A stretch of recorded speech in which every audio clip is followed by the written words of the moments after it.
próximas clases teóricas correspondientes a la asignatura de anestesiología para el primer bloque de la promoción de la Universidad San Martín de Porres, segundo semestre.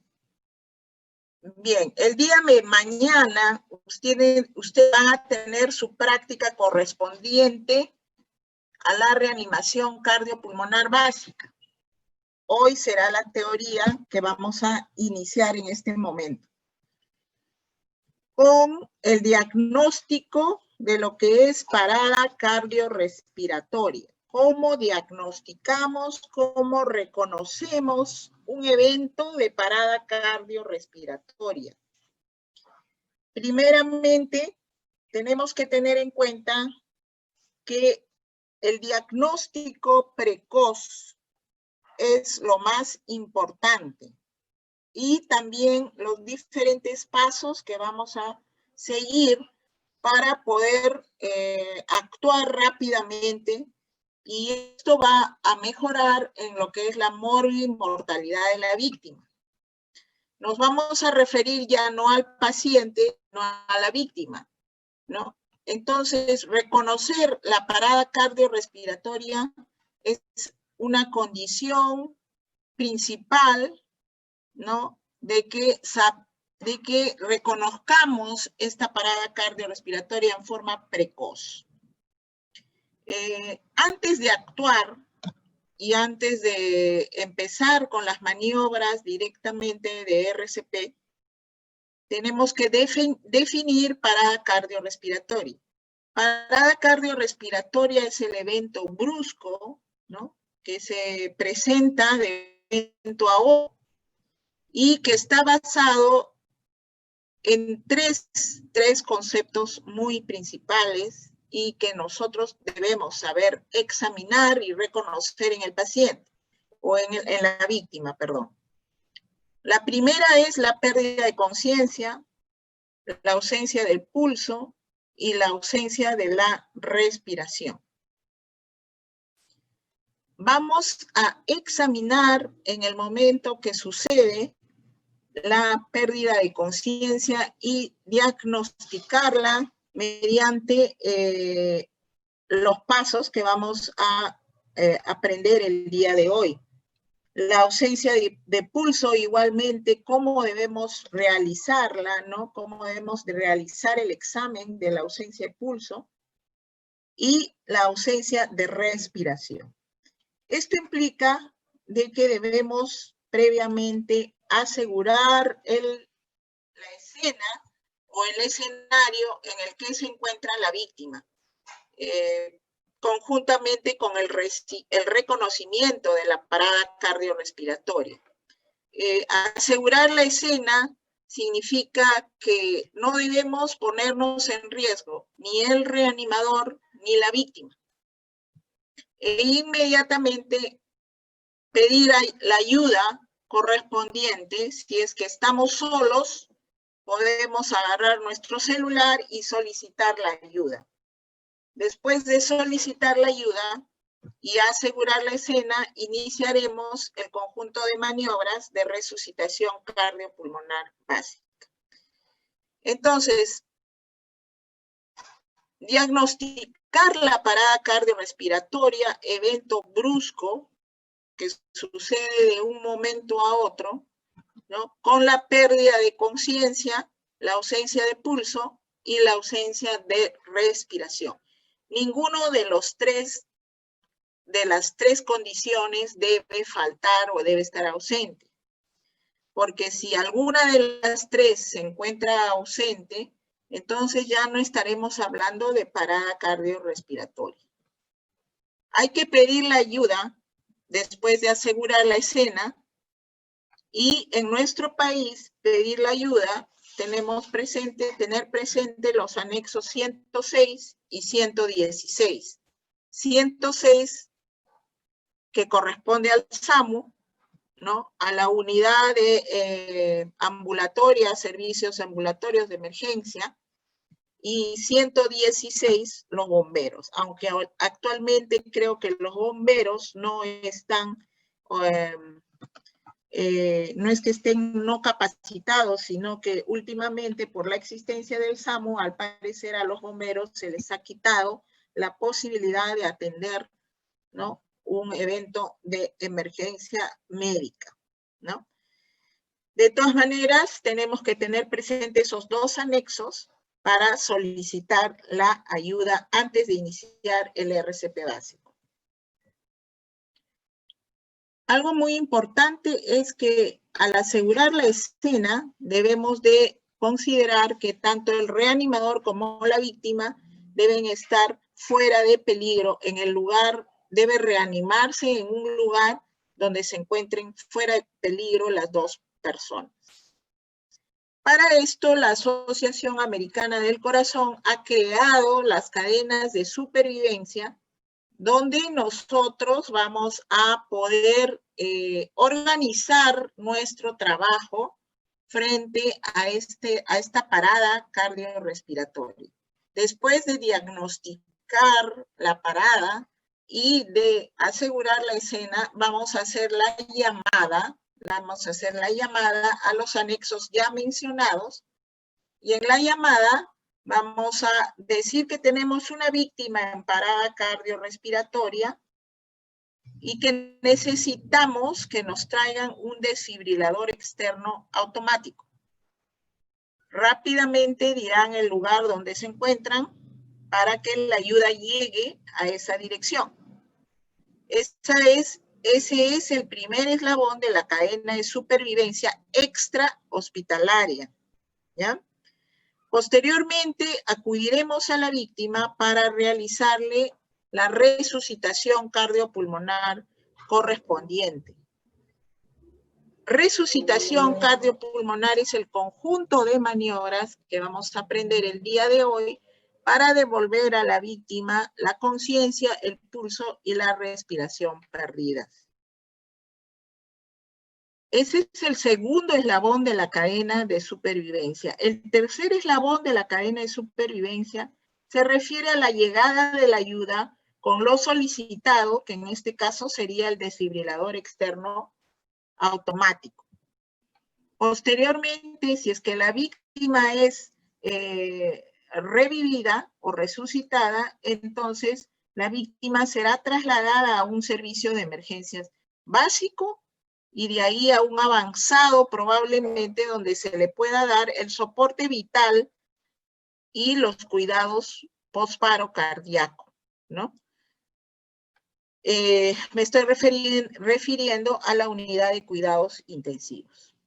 Entonces, tenemos que hay dos tipos de parada cardiorrespiratoria. Esta parada se puede presentar dentro del hospital o fuera del hospital. La cadena de supervivencia para las paradas cardiorrespiratorias intrahospitalarias también tiene 5 eslabones, igual que la extrahospitalaria, pero en la primera, en el primer eslabón de la cadena, vamos a ver que se encuentra primero la vigilancia y el monitoreo de la prevención, porque este tipo de pacientes generalmente se encuentran, son de cuidado, se encuentran con un diagnóstico de severidad y por lo tanto tienen que estar en una unidad de cuidados intensivos o en una unidad de cuidados coronarios, ¿no? Recuerden ustedes que la causa o la etiología de la parada cardiorrespiratoria en más del 60% es la causa de enfermedad cardiovascular. Me estoy refiriendo a la insuficiencia coronaria o a los infartos del miocardio, ¿no? Eso hace más del 60% de las causas de parada cardiorrespiratoria. Entonces, los pacientes dentro del hospital, este tipo de pacientes se encuentran generalmente en unidades de cuidados intensivos o unidades de cuidados coronarios. Ahí hay vigilancia y monitoreo constante del paciente para prevenir que en cualquier momento pueda ser alguna complicación de tipo parada cardiorrespiratoria. Después de presentarse este evento, lo reconoceremos o lo diagnosticaremos y activamos igual un sistema de respuesta a emergencias. Usualmente los médicos que se encuentran en estas unidades ya están capacitados para realizar las maniobras de resucitación cardiopulmonar de alta calidad. Ahora vamos a ver qué es lo que significa eso, realizar RCP de alta calidad inmediata en la víctima y realizar la desfibrilación precoz correspondiente, porque dentro de los hospitales tenemos desfibriladores, por lo tanto no tenemos que pedirlos, generalmente están al lado de nosotros, y luego darle el soporte vital avanzado y cuidados post-parada cardíaca. Sufrir la parada cardíaca dentro de un hospital obviamente tiene muchas más ventajas y menor porcentaje de mortalidad que las paradas extrahospitalarias, ¿no? Porque como verán, no tenemos la infraestructura en forma extrahospitalaria y en nuestro país nuestra llamada va a tomar un tiempo hasta que llegue la ayuda mientras realizamos las maniobras de resucitación cardiopulmonar. El tiempo en resucitación cardiopulmonar es algo muy importante, de mucha importancia, porque está en relación a la supervivencia de la víctima.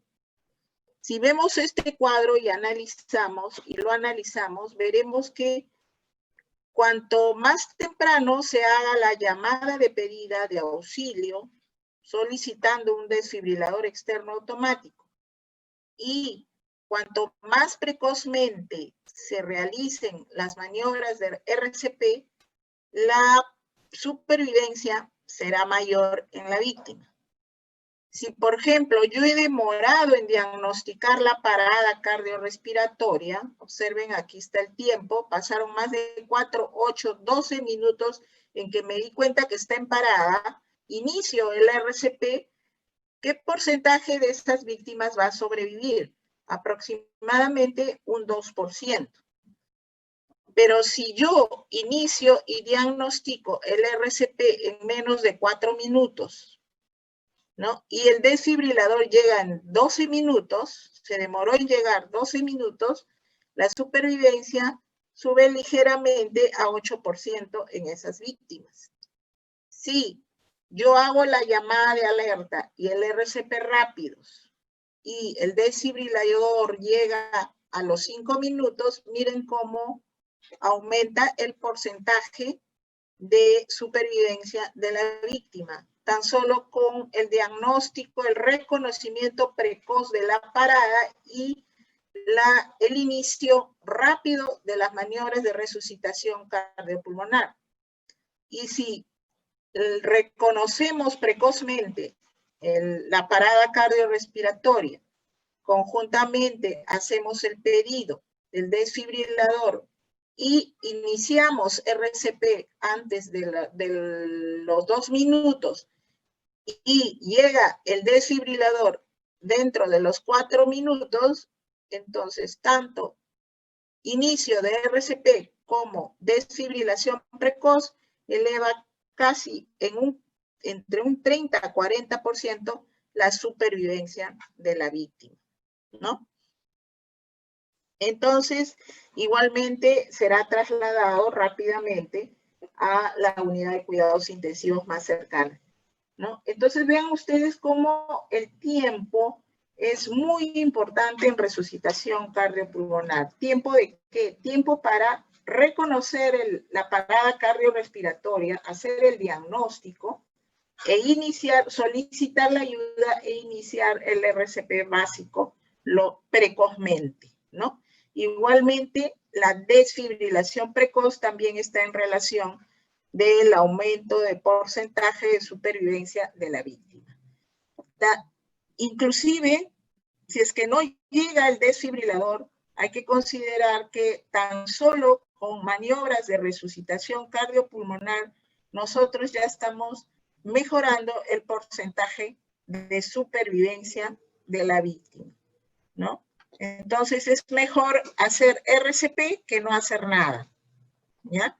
Entonces, de acá nos tenemos que llevar la idea de que realizar las maniobras de resucitación cardiopulmonar en la víctima es fundamental después del diagnóstico y del reconocimiento de la parada cardiorrespiratoria. Entonces, la cadena de supervivencia que organiza el trabajo del reanimador frente a la parada cardiorrespiratoria o del comportamiento del reanimador, todo se reúne dentro de un algoritmo, ¿no?, de RCP básico y de RCP avanzado, que es el tema de la próxima clase, ¿no? El RCP básico consiste en asegurar la escena. Asegurar la escena significa que no estén en riesgo ni el reanimador ni la víctima. Reconocer la parada cardiorrespiratoria, haciendo el reconocimiento de los tres factores: la inconsciencia, el apnea y la ausencia de pulso. Solicitar la ayuda. Solicitar la ayuda pidiendo un desfibrilador externo automático. Si la víctima continúa sin pulso, entonces iniciar las maniobras de resucitación cardiopulmonar.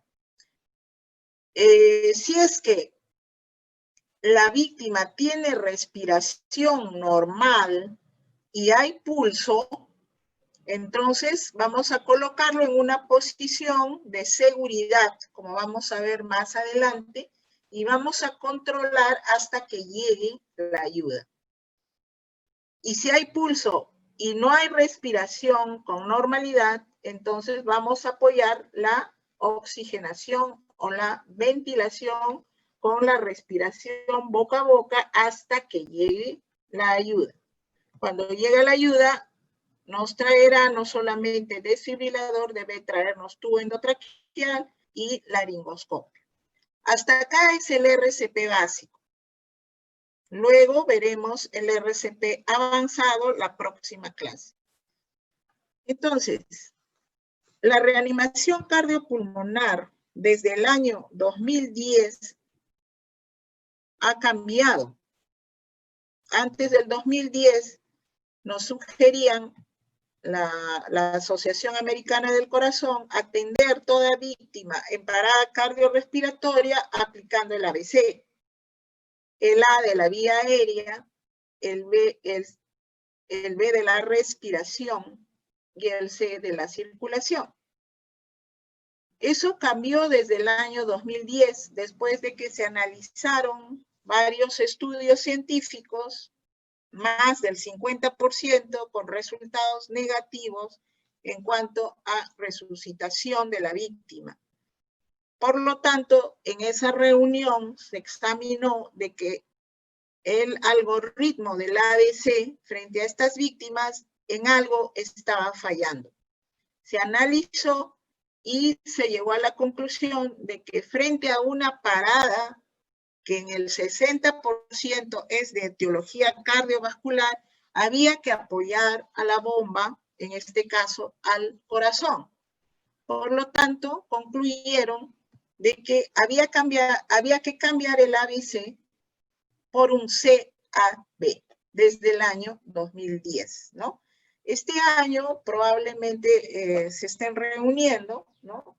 Y van a tomar unos acuerdos porque la Asociación Americana del Corazón se reúne cada 5 años y revisa los estudios científicos, las evidencias, para ver si es que actualmente CAB es el que está dando mejores resultados frente a la actitud, frente a una parada cardiorrespiratoria. Bien, entonces el ABC fue cambiado desde el año 2010 por el CAB. C, como ustedes saben ya, se refiere a la compresión torácica o apoyar la circulación, la bomba, ¿ya? Eso no quiere decir que vamos a abandonar la parte respiratoria, no. También vamos a apoyar la vía aérea y vamos a asistir la respiración. Pero no va a ser la prioridad. La prioridad actualmente es la compresión torácica. Apoyar a la bomba que se encuentra enferma y que está deteriorada y que tenemos que garantizar el flujo sanguíneo a los órganos blancos, en este caso principalmente el cerebro. Ustedes recuerdan que la neurona no va a realizar su metabolismo normal si es que no se encuentra oxigenada, ¿no? Y tenemos teóricamente un tiempo limitado, entre 3 a 4 minutos, para que esa neurona altere lo que es su metabolismo en cuanto a oxigenación, frente a una ausencia del oxígeno, que es el sustrato del metabolismo de la célula cerebral. Entonces, tenemos que garantizar la circulación. Por lo tanto, se tiene que dar prioridad a la compresión torácica y luego estaremos asistiendo a la ventilación, pero previamente permeabilizando la vía aérea.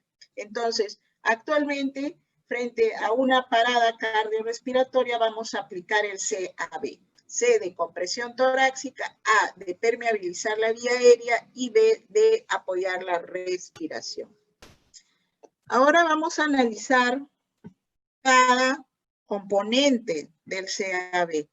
¿Cómo debemos hacer una compresión torácica? Inicialmente les hablé que actualmente se recomienda el RCP de alta calidad. ¿A qué le llamamos RCP o reanimación cardiopulmonar de alta calidad?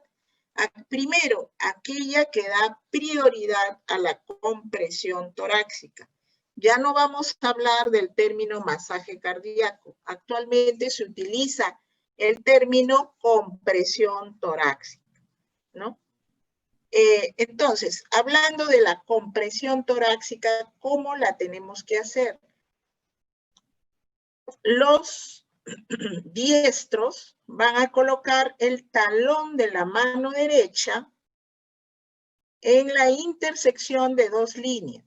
La línea vertical que va a pasar por el centro del esternón con la línea horizontal que une las mamilas.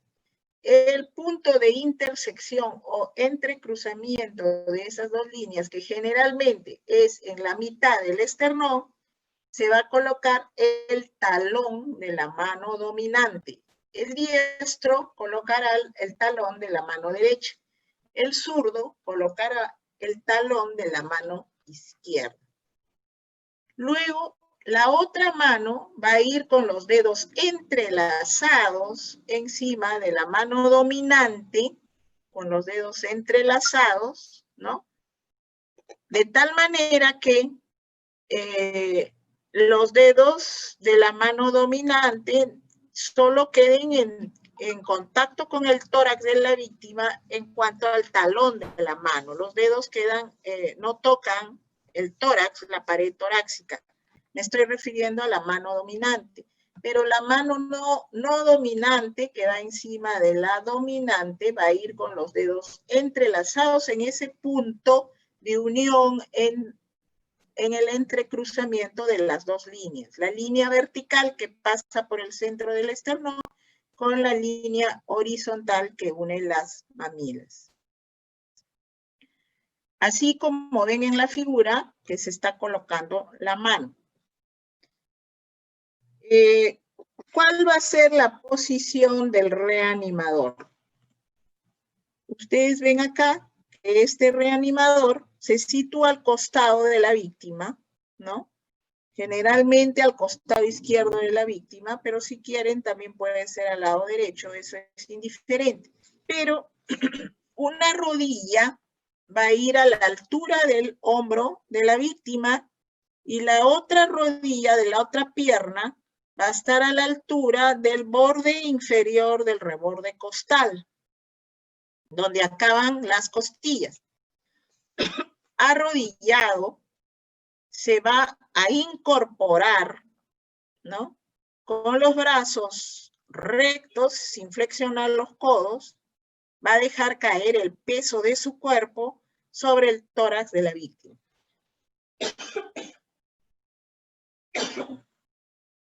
Perdón.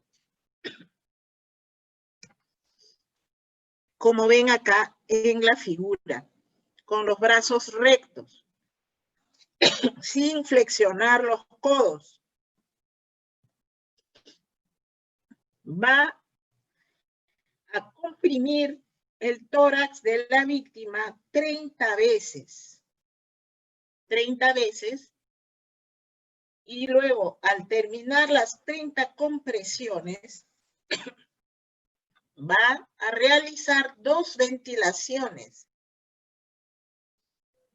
2 ventilaciones, ¿ya?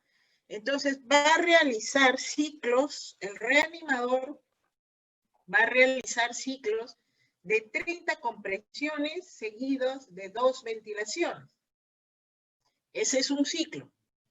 ¿Cuántos ciclos va a realizar? Mínimamente 5 ciclos. Vuelvo a repetir, cada ciclo consta de 30 compresiones y 2 ventilaciones.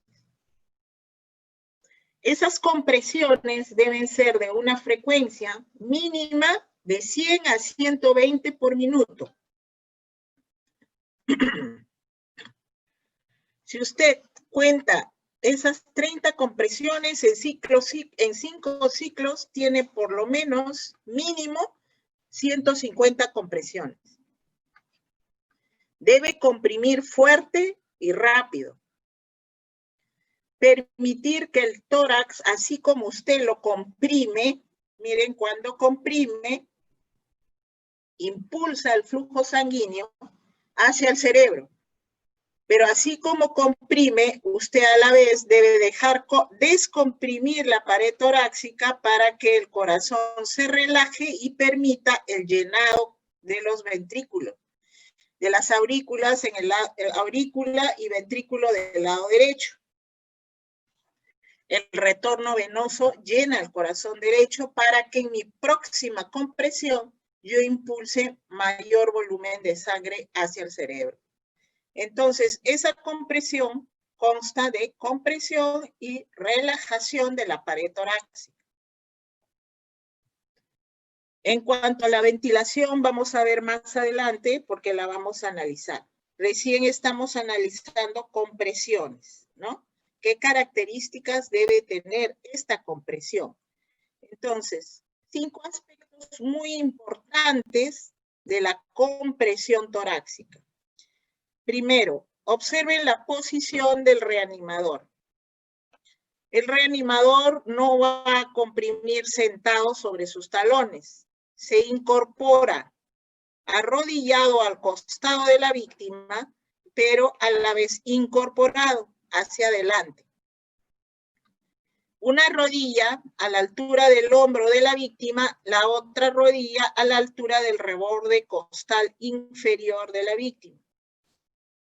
Me incorporo, coloco el talón de mi mano derecha en la intersección de las 2 líneas mencionadas, una que pasa por el centro del esternón y otra horizontal que une los pezones. En el punto de intersección coloco el talón de mi mano dominante y la otra mano va a ir encima de la mano dominante con los dedos entrelazados. Brazos rectos del reanimador. Sin flexionar codos, voy a dejar caer el peso de mi cuerpo sobre el tórax de la víctima. Otro dato importante, los hombros del reanimador. Si usted traza una línea horizontal uniendo los 2 hombros del reanimador, esos hombros deben estar por encima de la unión de las 2 manos. ¿Ya? Nunca reanimar con el tórax hacia atrás. No, incorporarse y llevar los hombros a la altura de la unión de las 2 manos. Y ahí dejo caer el peso de mi cuerpo. Compresión, descompresión. ¿Con qué frecuencia? Mínimamente 120 por minuto. De 100 a 120 por minuto. No debe pasar de 120 compresiones por minuto. Profundidad de la compresión torácica en la víctima adulta, 5 centímetros, aunque en la última reunión de la AJA del año 2015 se le añadió medio centímetro más de profundidad de la compresión torácica, o sea, me estoy refiriendo a 5.5 centímetros de profundidad torácica. Pero para fines académicos de esta clase vamos a hablar como mínimo de 5 centímetros de profundidad de la compresión torácica, ¿ya? Máximo 6 centímetros y no debemos pasar de 6 centímetros. Compresión, reexpansión del tórax. Ya les dije por qué. La fisiopatología de la compresión es impulsar el flujo sanguíneo al cerebro. La fisiopatología de la reexpansión o de la descompresión torácica es mejorar el retorno venoso para que llene el corazón derecho. Y en mi próxima compresión, impulsar mayor volumen. Acá hay otra característica muy importante del RCP de alta calidad. Estas compresiones deben ser ininterrumpidas. No deben ser interrumpidas por ningún motivo. Por ninguno. Y si es que hay un motivo de fuerza mayor para detener las compresiones torácicas, esa interrupción no debe ser mayor de 10 segundos, no más de 10 segundos, ¿ya? 4 características muy importantes del RCP de alta calidad con respecto a la compresión. Y luego vendrán, después de las 30 compresiones, voy a apoyar la ventilación. Pero el RCP de alta calidad le da prioridad a la compresión torácica.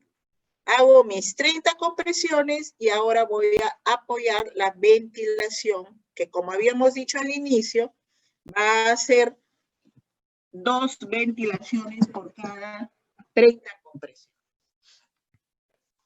Acá otra imagen de cómo colocar las manos para hacer la compresión torácica, ¿no? Observen. Los dedos levantados de la mano dominante, solo se apoya el talón. La mano no dominante que va encima de la dominante va con los dedos entrelazados, ¿no? Bien, esta es la intersección de las dos líneas que ya les mencioné.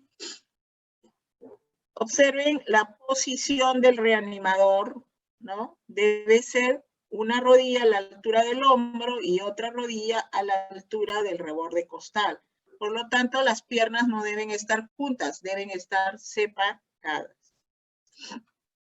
El hombro encima de la unión de las dos manos. La mano hábil abajo o la dominante. Los diestros colocarán la derecha contra el pecho y los zurdos colocarán la izquierda también contra el pecho. La otra mano va a ir encima de la mano dominante. La posición del reanimador. La cadera generalmente impulsa. La articulación de la cadera es la que impulsa el tórax hacia adelante para hacer la compresión. ¿Ya? Y el tiempo de compresión debe ser el mismo que el tiempo de descompresión. Brazos extendidos, codos trabados, sin flexionar. Sin flexionar. Brazos perpendiculares al esternón. Profundidad de la compresión, mínimamente 5 centímetros. Luego del primer ciclo de 30 compresiones, hay que realizar el apoyo ventilatorio, las 2 ventilaciones, pero previamente debemos permeabilizar la vía aérea. ¿Cómo permeabilizamos la vía aérea? Es lo que vamos a ver ahora.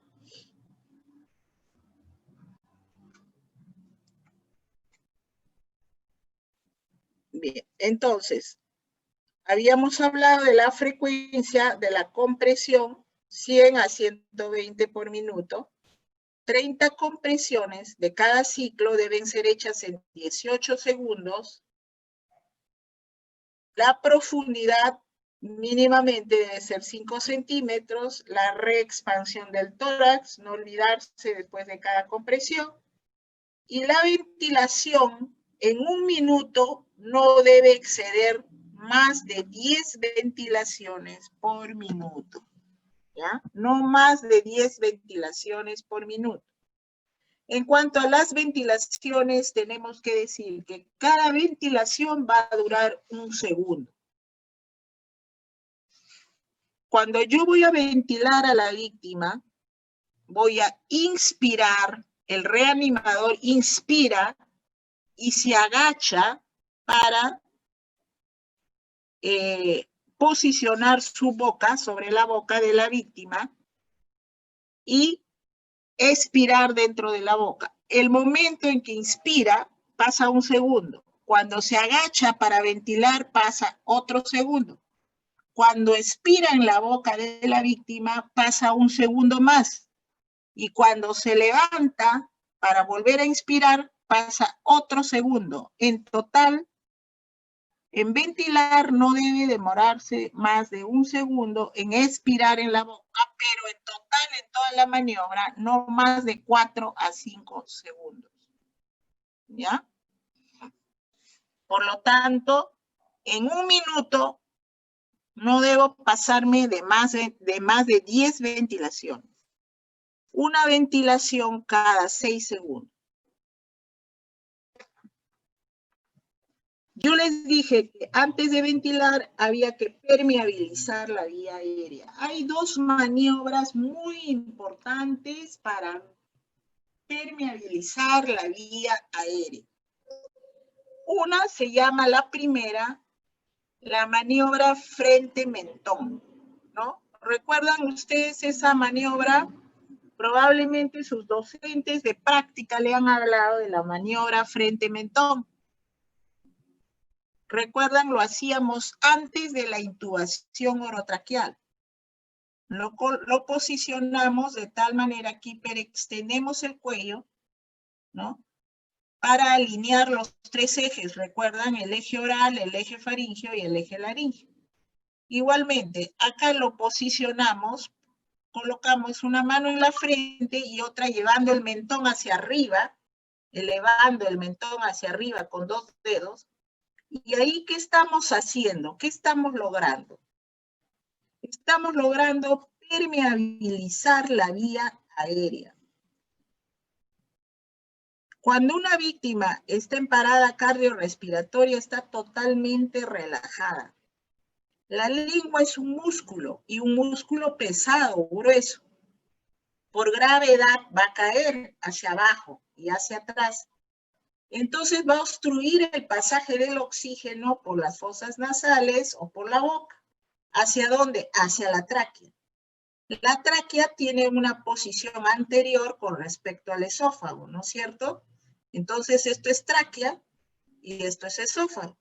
Acá está la lengua que cae como una pelota y obstruye el pasaje del aire hacia la tráquea. Con la maniobra frente, mentón, llevándolo hacia arriba, miren cómo la base de la lengua se lleva hacia arriba y se desobstruye el camino para el oxígeno, que va a pasar directamente hacia la tráquea. Entonces, antes de ventilar, voy a hacer maniobra frente, mentón. ¿Ya? Ya saben por qué. Esta es la fisiopatología de la maniobra frente-mentón. Nuevamente acá. Está en parada cardiorrespiratoria, está inconsciente, la lengua cae por gravedad y obstruye el pasaje del aire hacia la tráquea. Tengo dos opciones para desobstruir la vía aérea o permeabilizar la vía aérea. Realizar la maniobra frente-mentón, o si es que es un accidente de tránsito, por ejemplo, o una caída, y yo estoy sospechando lesión de columna cervical por fractura, fisura de vértebra cervical, está contraindicado en esos casos hacer maniobra frente-mentón, porque voy a agravar la fractura o la fisura probable que pueda haber. Entonces, ¿cómo permeabilizo la vía aérea en esos pacientes? Haciendo la maniobra de subluxación del maxilar.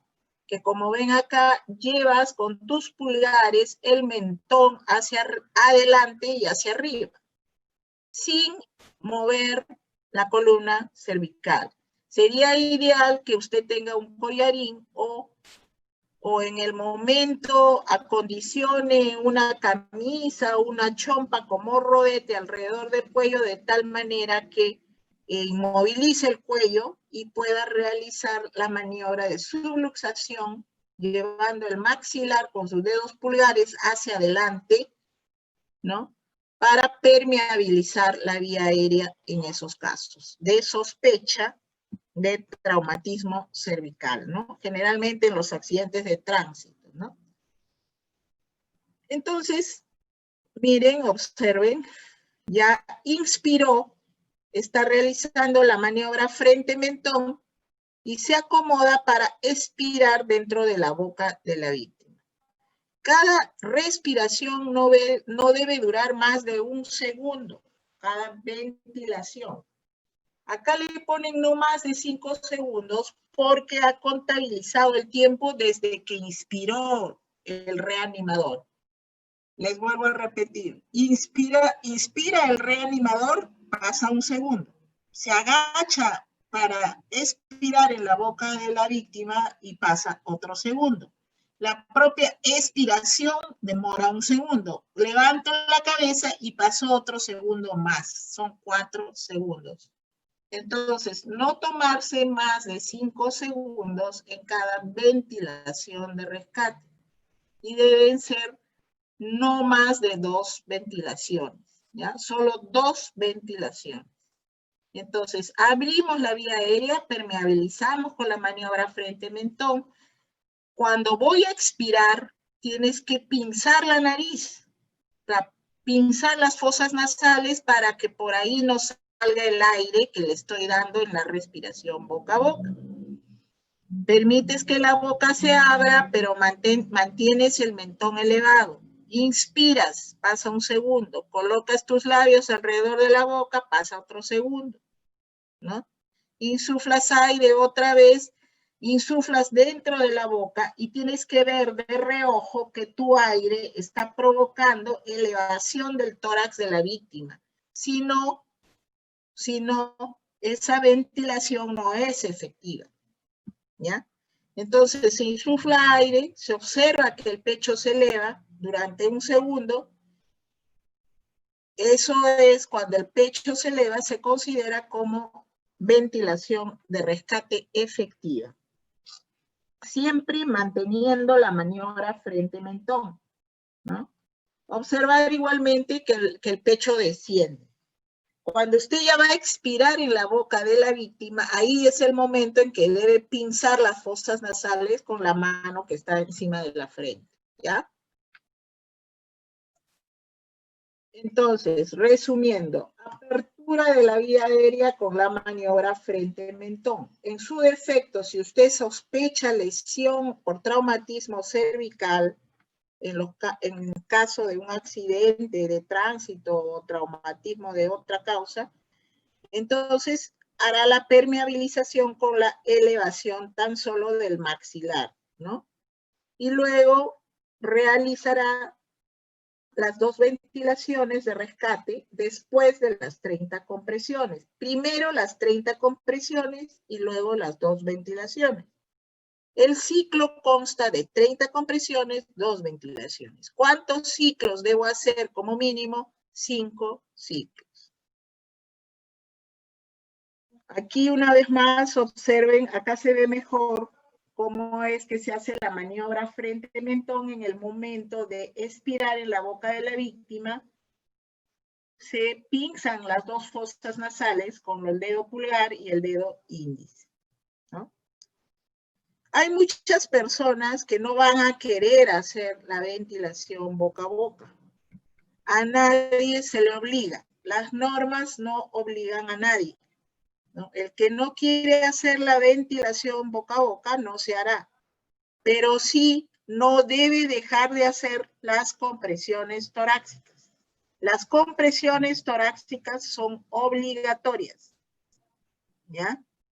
Entonces, si podría usted usar barreras de seguridad para realizar la ventilación boca a boca, ¿no? Para eso existen dispositivos de bioseguridad, ¿no? Pero eso generalmente en las paradas extrahospitalarias no las va a conseguir. De repente usted puede adaptar, ¿no? Ciertas ropas de repente para protegerse de la vía aérea de la víctima. Más aún ahora, ¿no? Que estamos en pandemia.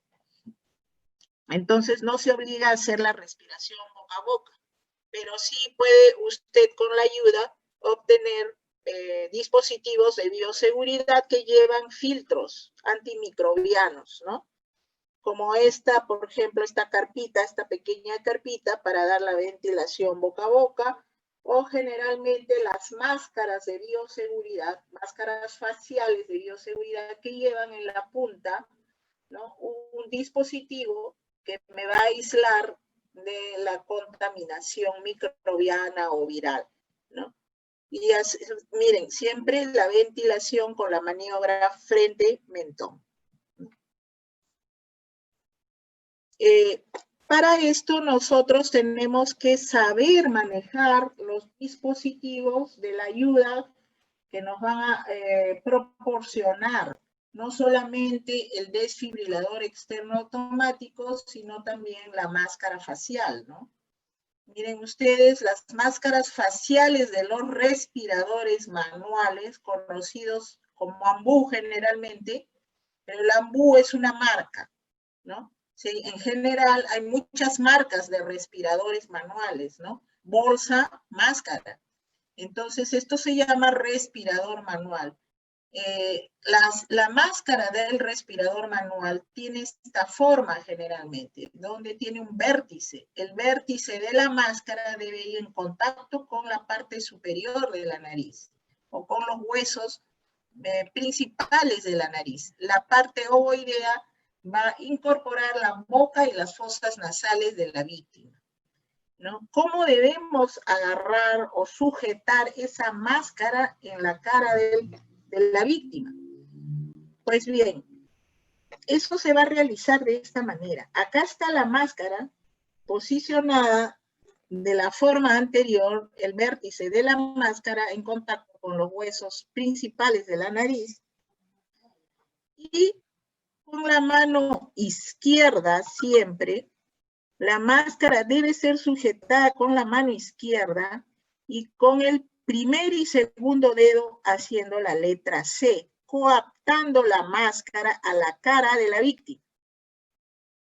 Los tres últimos dedos de la mano izquierda van a ser la letra E debajo de una rama del maxilar inferior, llevándolo, como dice la flecha, hacia arriba y hacia adelante. Parte de la maniobra frente-mentón, elevar el maxilar hacia arriba y hacia adelante con los tres últimos dedos de la mano izquierda haciendo la letra E. Correcto.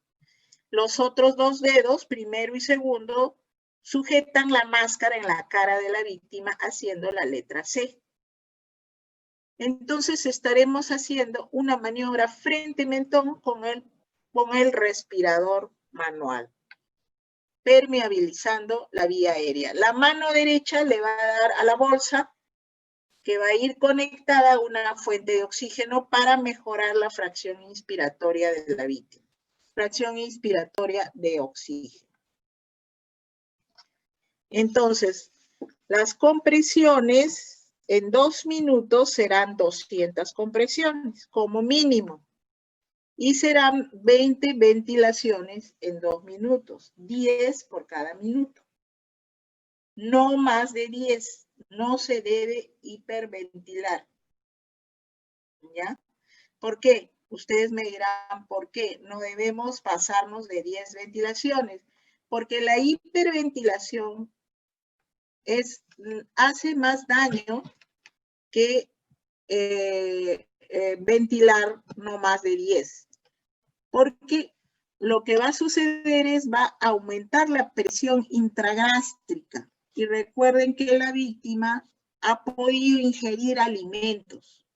Si yo hiperventilo de los nervios o del susto, hiperventilo, lo que voy a hacer es favorecer el vómito. Al favorecer el vómito en un paciente inconsciente, ¿qué va a pasar? Se va a aspirar y va a complicar el pronóstico de la víctima. Por lo tanto, no debemos pasar de 10 ventilaciones por minuto. Ahora, esa no es la única razón por la cual la hiperventilación es dañina. La otra razón es que va a disminuir el retorno venoso, porque va a aumentar la presión dentro de la cavidad torácica y va a hacer que fluya menos flujo hacia el corazón derecho. Entonces va a haber menos flujo en la próxima compresión, para impulsar en la próxima compresión. Disminuye el retorno venoso, la hiperventilación. Entonces, por esas razones es que no se recomienda hiperventilar y no debemos pasar más de 10 ventilaciones por minuto. La ayuda puede llegar no solamente con tubo orotraqueal, puede llegar con dispositivos que reemplazan el tubo, ¿no?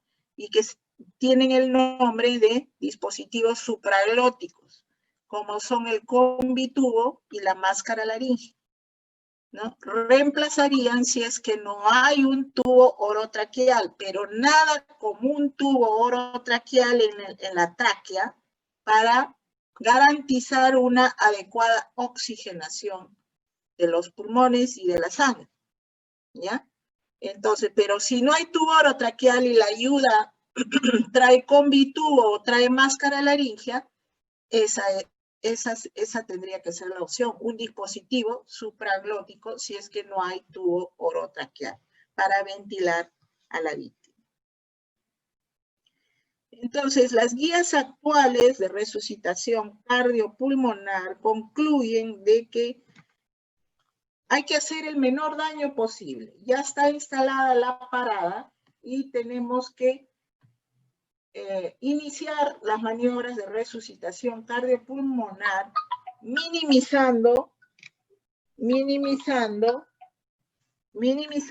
las interrupciones en las compresiones torácicas. ¿Qué quiere decir esto? Si yo estoy comprimiendo el tórax de la víctima y estoy ventilando, nada tendría razón en interrumpir esas compresiones torácicas. Solamente hay una razón por la cual tendría que interrumpirse. Una, que la víctima abra los ojos y empiece a ventilar espontáneamente. Esa es una razón por la cual yo pararía o suspendería las compresiones torácicas. Y la otra, como vamos a ver la próxima clase, es la llegada del desfibrilador externo automático. ¿Ya? Pero si hay otra razón por la cual yo tenga que suspender por un momento mis compresiones, ese tiempo de suspensión no debe exceder los 10 segundos. No debe exceder los 10 segundos. ¿Ya? En RCP todo está cronometrado y hay que obedecer los tiempos y los segundos, sobre todo los segundos, porque son oro, valen oro. Entonces, no intentar interrumpir. Si hay alguna razón de fuerza mayor para interrumpir, no debe ser más de 10 segundos esa interrupción de las compresiones. No hiperventilar. Usualmente se han hecho pruebas, ¿no?, para ver la capacidad de energía y de eficacia del reanimador. Y se ha llegado a la conclusión que el rescatador o el reanimador en 2 minutos ya pierde su potencia para hacer la compresión torácica. Por lo tanto, lo ideal es que si hay otra persona que me pueda reemplazar, rotar la reanimación cada 2 minutos, ¿no? Y esto de las descargas lo vamos a ver la próxima clase en la reanimación cardiopulmonar avanzada. Hay algunas razones por las cuales uno puede dejar de descomprimir cuando uno es inexperto, ¿no? Muchas veces estamos dentro de la parada en el hospital y la enfermera te dice, doctor, un momentito, voy a colocar la vía y voy a tomarle el pulso. Usualmente, si la persona es inexperta, deja de comprimir para que la enfermera coloque la vía, ¿no? Entonces, eso no está bien, no debería hacerse, ¿no? Uno debe continuar, como le digo, con las compresiones torácicas, que son lo prioritario en la víctima, ¿no? Analizar el ritmo, por ejemplo, ¿no? También son causas o orígenes de suspensión de la compresión torácica. No voy a tomar el pulso, no.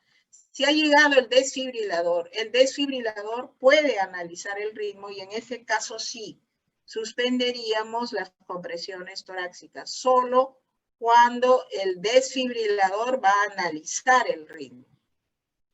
Pero una persona que diga, voy a tomar el pulso, no, ¿ya? Otra razón por la cual generalmente paran la compresión torácica es porque después de la descarga eléctrica van a ver si es que la víctima tiene pulso o no tiene pulso. Y no es el momento, y eso lo vamos a ver más adelante, ¿no? En la próxima clase. Bien. Entonces, continuar la RCP hasta cuándo y cuándo parar, ¿no? ¿Hasta cuándo debemos realizar? Ustedes se preguntarán, ¿hasta cuándo debemos realizar nuestras maniobras de RCP? Hasta que llegue la ayuda o tenga usted un reemplazo. Recuerden, cada 2 minutos cambiamos, rotamos de reanimador. Y así vamos rotando hasta que llegue la ayuda. Llega la ayuda y entonces ahí, cuando llega con el desfibrilador, incluso cuando llega, no es el momento tampoco, ¿no? Es solo cuando el desfibrilador va a analizar el ritmo. Ahí recién suspendo las compresiones torácicas. Paro de comprimir, ¿ya? O cuando estoy muy cansado, pero alguien me tiene que reemplazar, ¿ya? Lo ideal es no interrumpir, y si tienes que interrumpir, no debe ser más de 10 segundos. ¿Y hasta cuándo debemos realizar el RCP? Las normas no te dan un tiempo exacto. No dicen 15 minutos, 10 minutos, 5 minutos, no más de 5 minutos, no más de 10 minutos. No. Lo dejan al criterio del reanimador. Si el reanimador decide no continuar porque, por ejemplo, no presenció el paro y no sabe qué tiempo ocurrió desde que se inició la parada hasta que él llegó, esa sería una razón por la cual el reanimador pararía las maniobras de resucitación cardiopulmonar, porque no sabe cuánto tiempo pasó. Si presenció el paro, sí, sabe cuánto tiempo pasó y si está todavía dentro del porcentaje de sobrevida de la víctima, ¿no? Cuando la víctima se despierta, abre los ojos, respira normalmente, entonces paro la resucitación cardiopulmonar, ¿no? Cuando llega la ayuda y cambio y roto de reanimador, en ese momento se suspende, o cuando el desfibrilador va a analizar el ritmo. Entonces, tenemos algoritmos, tanto que resumen todo esto que acabamos de narrar, ¿no? Acá está resumido prácticamente para todo reanimador, parada cardiorrespiratoria extrahospitalaria. Primero, diagnosticar la parada cardiorrespiratoria en base a los 3 criterios mencionados: inconsciencia, ausencia de pulso y ausencia de respiración, ¿no? La respiración boqueante o jadeante, conocida como gasping, generalmente se considera como apnea también, por si acaso, ¿ya?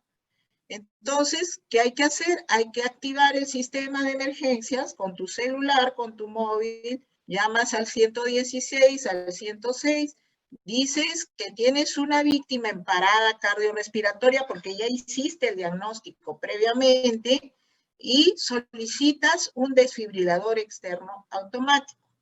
Voy a iniciar maniobras de RCP. Rápidamente dirán dónde se encuentra. Y inician el RCP basado en la compresión torácica, con las características que hemos mencionado, hasta que llegue la ayuda con lo solicitado, que es el DEA. Si es que tengo alguien que me pueda reemplazar cada 2 minutos, hago la rotación de reanimador hasta que llegue la ayuda. Aquí se encuentra resumido entonces el algoritmo del soporte vital básico, ¿no? Para los sanitarios, o sea, para personal de salud, hace el diagnóstico de parada cardiorrespiratoria y activa el sistema de emergencia. Comprueba si hay pulso o no hay pulso. Si hay pulso confirmado, entonces solamente hay apnea, entonces tengo que apoyar la respiración, ¿no? Y comprobar cada 2 minutos que haya pulso. Si no hay pulso, inicio el RCP básico. 30 compresiones, 2 ventilaciones, 5 ciclos. Las 30 compresiones deben durar 18 segundos. Las 2 ventilaciones deben durar, ¿cuánto dijimos? Promedio 4 segundos. Por lo tanto, no debo pasarme de 22 segundos en cada ciclo. ¿Cómo lo voy a lograr? Ustedes tienen que ensayar en su casa, ¿no? Con un cronómetro y con un muñequito, ¿no? Que le dan su compresión torácica y ponen su cronómetro de su celular. Saben que las 30 compresiones las deben hacer en 18 segundos. Y apoyan las 2 ventilaciones, haciendo previa maniobra frente-mentón.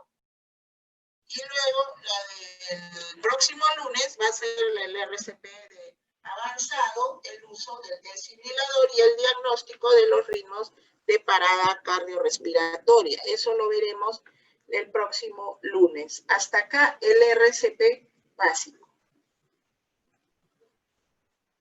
Por último, hay recomendaciones. Recomendaciones que debemos seguir al pie de la letra para tener efectividad en la resucitación de la víctima. ¿Qué debemos hacer? Frecuencia de compresiones torácicas 100 a 120 por minuto. Por eso les recomiendo, ensayen en sus casas, ya que no lo podemos hacer en la universidad, en la facultad. Usualmente estas clases se hacían por los maniquíes que tenemos en la facultad. Pero ya que no lo podemos hacer, les pido que lo hagan en su casa, que lo practiquen. Porque no hay otra manera de cómo obtener efectividad en las maniobras de resucitación cardiopulmonar que practicarlas. Hay que practicarlas. Compresiones de 100 a 120. Parece mucho, pero sí lo van a lograr. Todos sus compañeros anteriores, de promociones anteriores, lo lograban en la facultad. Con un cronómetro y el maniquí, el muñequito, ¿no?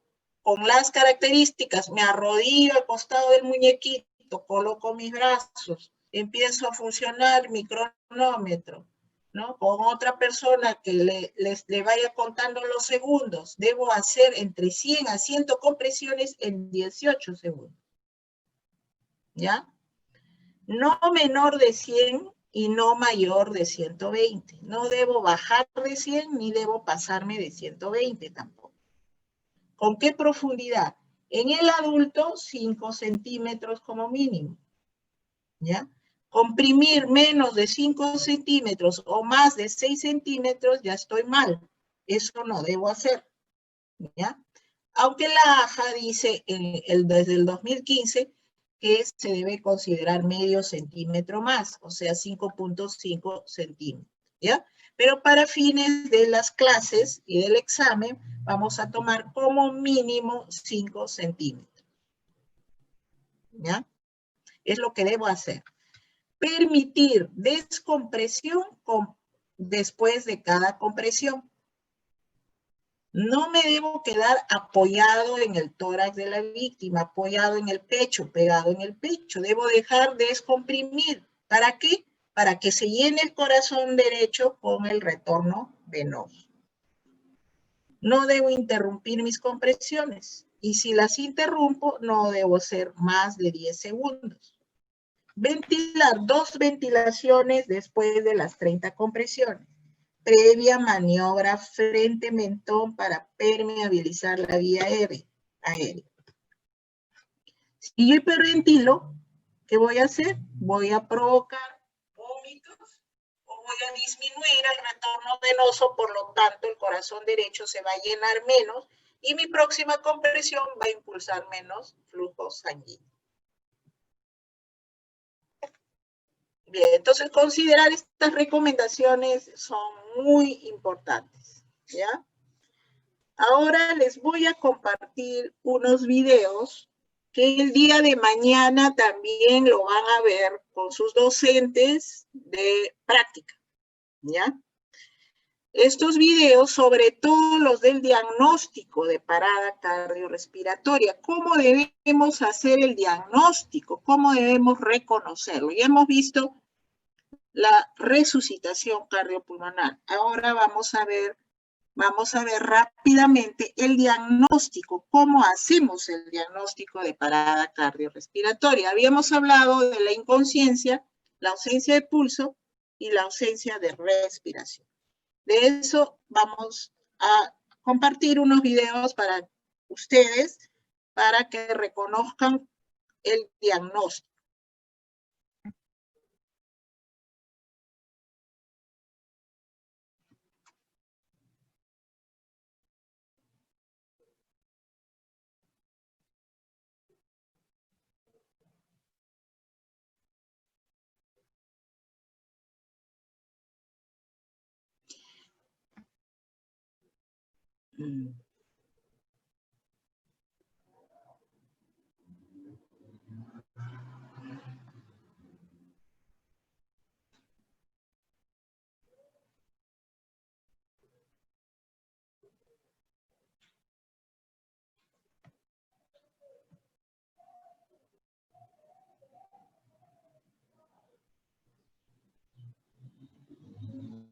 ¿Ahí ven la pantalla? Doctores, ¿ven la pantalla? Sí, doctora, sí se logra ver la pantalla. Escúchenme bien. Yo lo que quiero que vean en este video es cómo van a examinar la conciencia. Hay que agarrar a la víctima. Ya se cayó la víctima. ¿Se dan cuenta? Se cayó la víctima al fondo y se dio cuenta el señor. ¿Cómo van a examinar la conciencia? Lo van a agarrar de los hombros y le van a decir, señor, señora, ¿se encuentra bien? ¿Ya? Es la forma correcta de examinar la conciencia. Voy a activar el video, un momentito. Observen.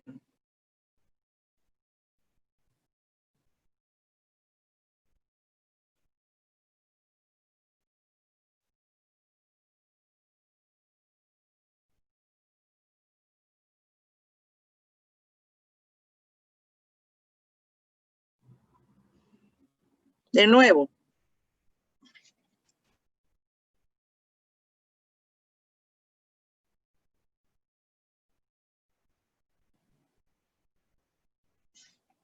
La agarra de los hombros, ¿se dan cuenta?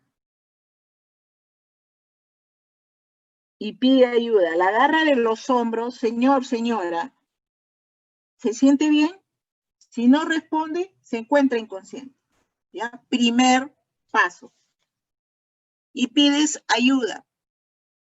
Si es que la escena está segura, vienen a ayudarte, ¿cuál es el siguiente paso? Hacer la llamada pidiendo la ayuda al 116 y al 106. Tengo una víctima en parada cardiorrespiratoria.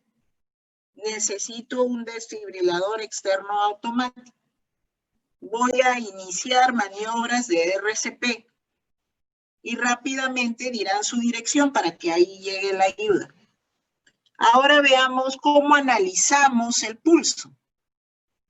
Acá en el siguiente video, para analizar el pulso, se ha hecho a propósito. El pulso se analiza con 2 dedos. El dedo, la mano puede ser la mano del mismo lado al que se encuentra usted con respecto a la víctima.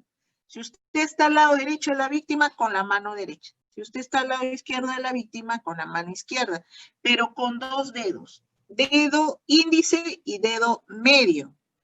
De la mano derecha a la altura de la borde anterior del esternocleidomastoideo. Ahí está el latido de la arteria carótida. ¿Ya? Pero del mismo lado del reanimador. Quiere decir que si yo estoy al lado derecho de la víctima, voy a analizar el pulso carotidio derecho, no el izquierdo, el derecho. Si estoy al lado izquierdo de la víctima, el pulso carotidio del lado izquierdo. El siguiente video van a ver ustedes que el reanimador analiza el pulso con 3 dedos, lo cual no se debe hacer, ¿ya? Lo he hecho a propósito para que ustedes vean la importancia de analizar el pulso solo con 2 dedos.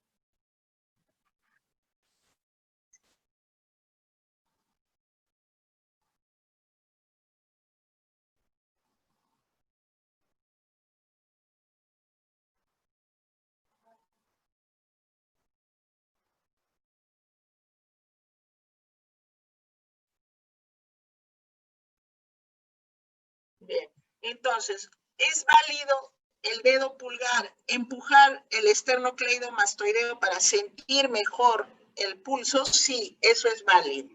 Lo que no es válido del video son los 3 dedos, solo 2 dedos, el dedo índice y el dedo medio. Analizan el pulso carotidio del mismo lado del reanimador. Nuevamente lo vuelvo a repetir.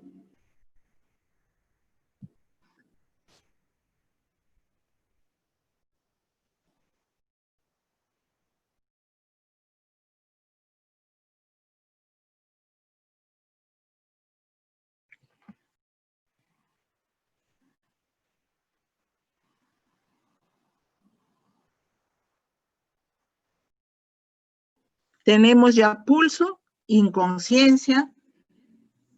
La AJA, o la Asociación Americana del Corazón, recomienda analizar el pulso y la respiración simultáneamente. Primero, pulso y estoy viendo si hay movimiento torácico o no, si hay distensibilidad del tórax o no, mientras analizo el pulso, paralelamente, simultáneamente, para no perder tiempo. Ahora vamos a ver unos videos, la ausencia de respiración.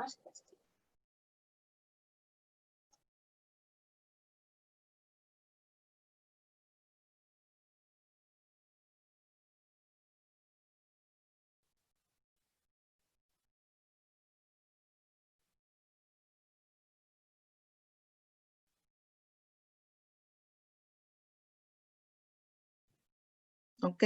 Esto es entonces diagnóstico o reconocimiento de parada cardiorrespiratoria, inconsciencia, ausencia del pulso y respiración. Nuevamente repito este video. Permeabilización, maniobra frente mentón.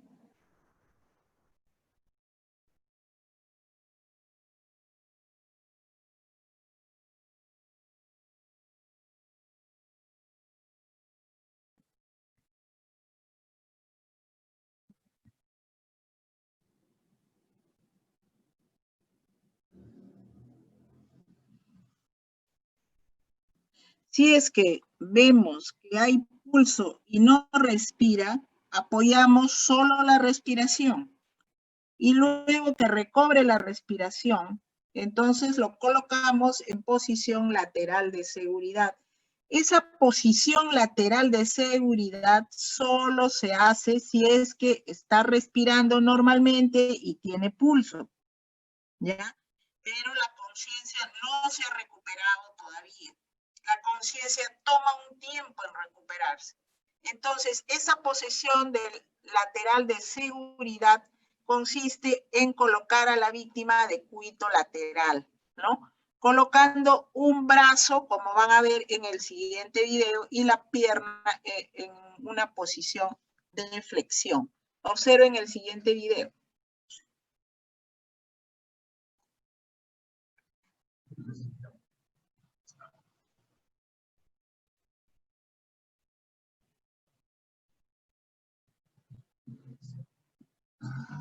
Frente mentón.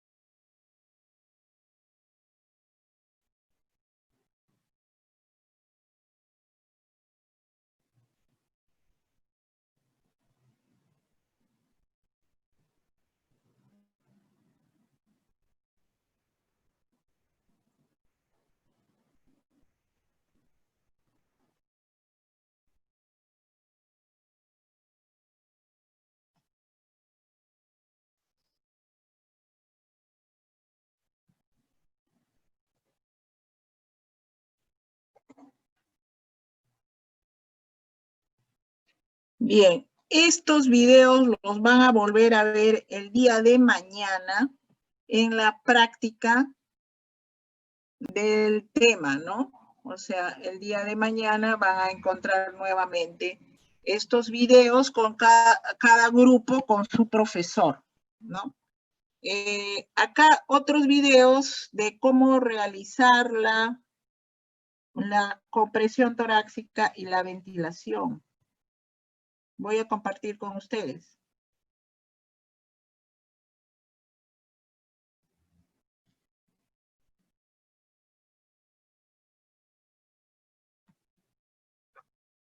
Observen cómo se hace la compresión.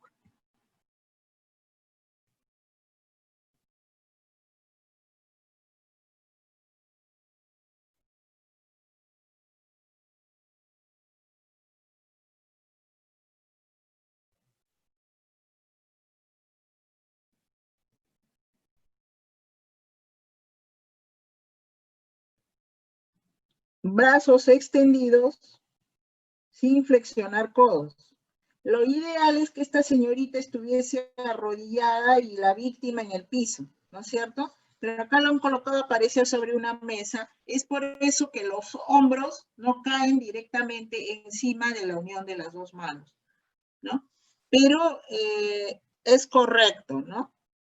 Es correcto. Voy a volver a repetirlo y es lo que deben hacer ustedes en su casa. Recuerden siempre y cuando los hombros estén por encima de la unión de las dos manos.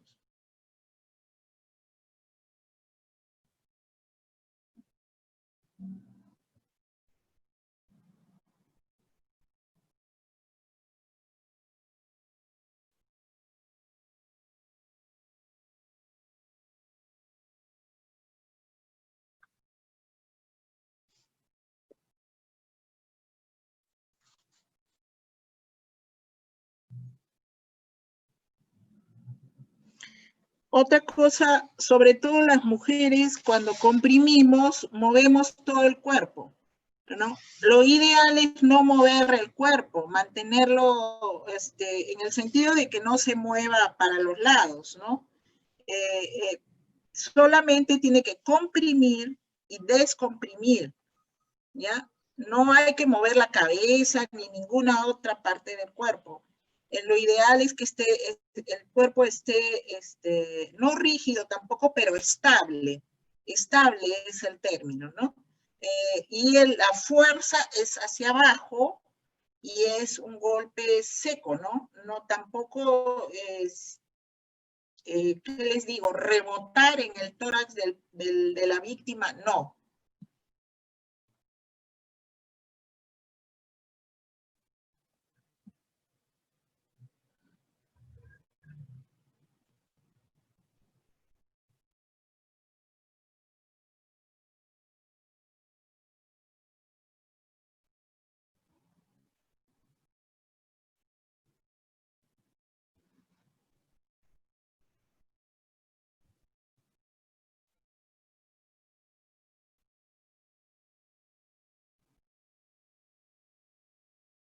Observen la elevación. ¿Se dan cuenta? Entonces, esta es una respiración asistida después de las 30 compresiones, 2 ventilaciones con mascarilla de bioseguridad. Tiene un filtro en la parte superior. La reanimadora asiste la ventilación y visualiza si hay distensión, movimiento torácico con su respiración, o sea, si la respiración es efectiva. Porque si usted no levanta el tórax, quiere decir esa respiración no sirve, no vale.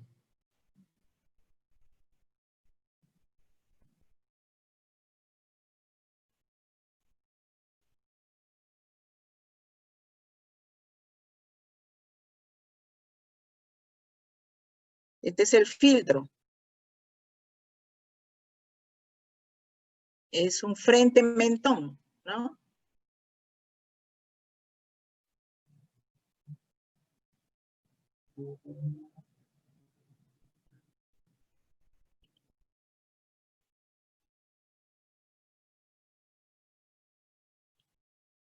Ahora van a ver un video donde todo va a estar junto.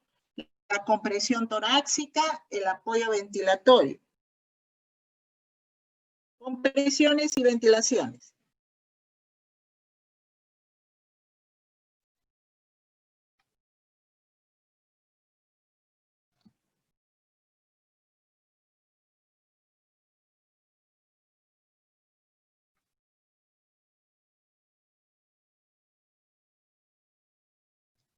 Un ciclo.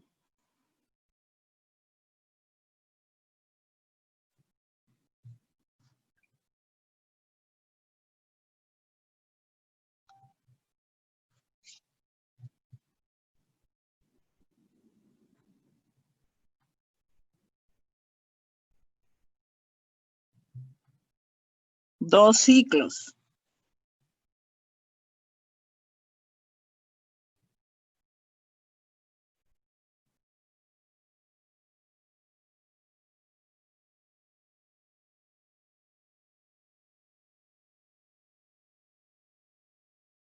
Tres ciclos. Y así realizar 5 ciclos. Tomándose tiempo cada ciclo, 30 compresiones, 18 segundos. Y 2 ventilaciones de 1 segundo cada uno, entre 20, máximo 22 segundos, duración de cada ciclo. Ahora desde el diagnóstico, observen.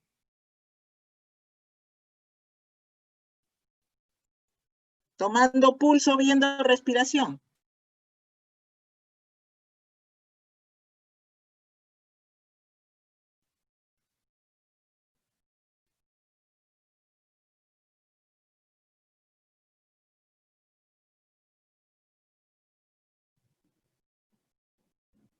Cronómetro.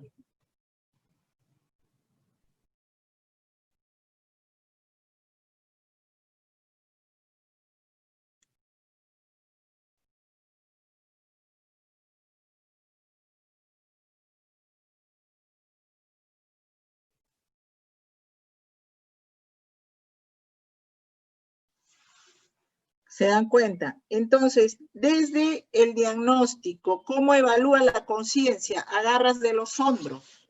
Señor, señora, ¿se encuentra bien? No hay respuesta. Paralelamente veo si hay movimiento torácico, no respira. Pido ayuda. Acá en este caso examiné el pulso después y inició RCP.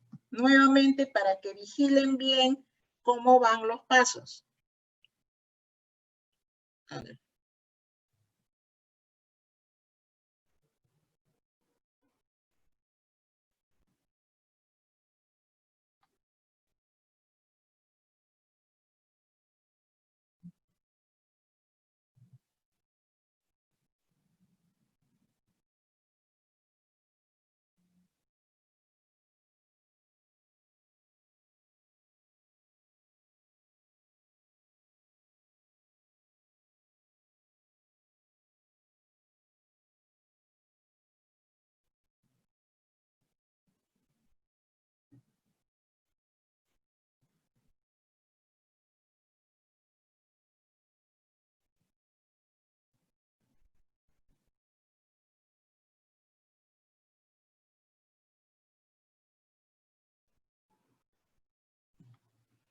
Bien.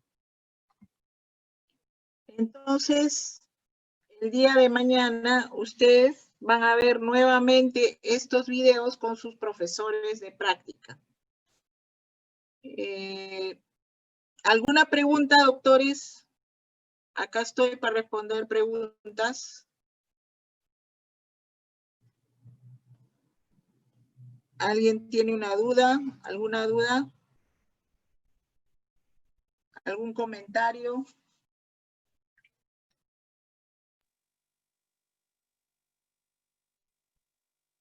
¿Todo claro?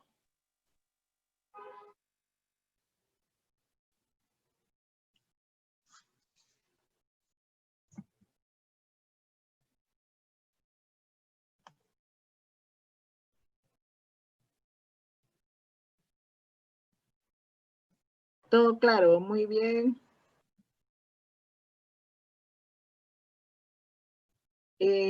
¿Todo está yendo bien en las prácticas? ¿O tienen alguna sugerencia en cuanto a las prácticas? ¿Todos están contentos?